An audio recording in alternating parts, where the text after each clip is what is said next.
અબો મારા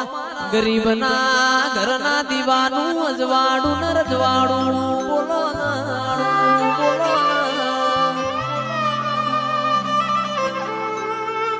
કાલ કોઈ એવી વાતો ના મોડ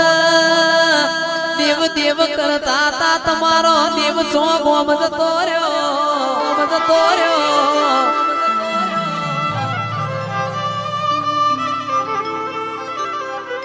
જોગ માયા કાલ કોઈ એવી વાતો ના કર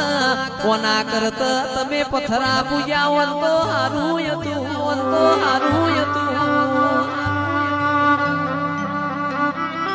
કે સિકોતર તું બેઠી હોય અમાર કોઈ દાડો ખૂણામાં બેહવાનો વારો ના આવવા